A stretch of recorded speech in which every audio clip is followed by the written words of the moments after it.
नमस्कार दोस्तों, हमारा आज का टॉपिक है जैव विविधता यानी कि बायोडाइवर्सिटी। तो चलिए सबसे पहले जानते हैं बायोडाइवर्सिटी यानी कि जैव विविधता का अर्थ।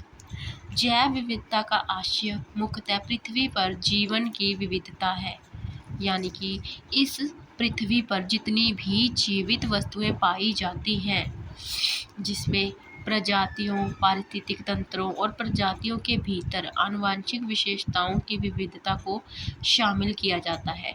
यानी कि जैव विविधता के अंदर हम पढ़ते हैं अलग अलग प्रजातियों के बारे में, जैसे अलग अलग पेड़ पौधों के बारे में, अलग अलग जीव जंतुओं के बारे में, और अलग अलग पारिस्थितिकी तंत्रों जैसे रेगिस्तान, महासागर, वन, समुद्री आदि जो भी पारिस्थितिक तंत्र होते हैं उनमें, और प्रजातियों के अंदर जो आनुवंशिक विशेषताएं होती हैं, इन सबको हम जैविक विविधता के अंदर पढ़ते हैं।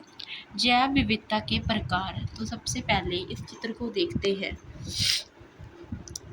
जैविक विविधता को 3 प्रकार का बताया गया है। इकोसिस्टम डाइवर्सिटी यानी कि पारिस्थितिक तंत्र में जैव विविधता, स्पाइसिस डाइवर्सिटी यानी कि प्रजातियों में विविधता, और जेनेटिक डाइवर्सिटी यानी कि आनुवंशिक विविधता।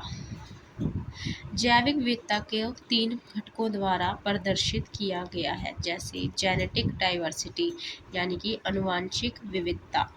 यह किसी प्रजाति के अंतर्गत आनुवंशिक विशेषताओं की विविधता को दर्शाता है। उदाहरण, होमो सेपियंस के विभिन्न जातीय समूह जैसे कि चीनी, भारतीय और अफ्रीकी आदि में विविध आनुवंशिक विशेषताएं होती हैं, जैसे कि हम होमो सेपियंस यानी कि हम इंसान। इसमें क्या होता है, अलग अलग जातीय समूहों को दर्शाया जाता है। जैसे चीनी लोगों में अलग आनुवंशिक विशेषताएं होती हैं, भारतीयों में अलग और अफ्रीकियों में अलग।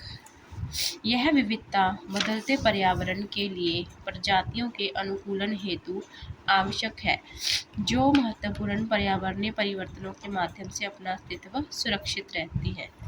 अब देखते हैं इस डायग्राम को, जिसमें सबसे पहले आती है जेनेटिक डाइवर्सिटी। अगर जेनेटिक डाइवर्सिटी होगी तभी आगे चल के स्पाइसिस डाइवर्सिटी देखने को मिलती है, और अगर स्पाइसिस डाइवर्सिटी होगी तो ही हमें इकोसिस्टम में डाइवर्सिटी देखने को मिलती है।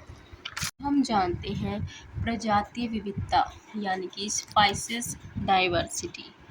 यह पारिस्थितिक समुदाय के भीतर की माप है, जो प्रजातियों की प्रचुरता और उनकी वितरण की समानता दोनों को शामिल करता है। यानी कि प्रजातीय विभिन्नता में हम अलग अलग जीव जंतुओं, अलग अलग पेड़ पौधों के बारे में जानते हैं कि वो कौन से क्षेत्र में कितनी मात्रा में किस तरीके से उनका वितरण किया गया। ये सारी चीज़ें हम प्रजातीय विविधता के अंदर पढ़ती हैं। अब जानते हैं पारिस्थितिकीय विविधता यानी कि इकोसिस्टम डाइवर्सिटी।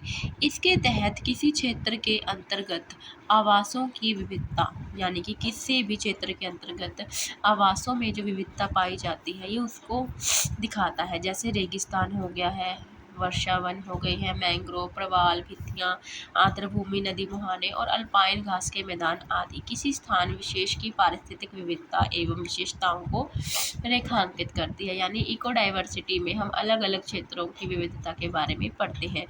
आई होप आपको जैविक विविधता और उसके प्रकार अच्छे से समझ आए होंगे।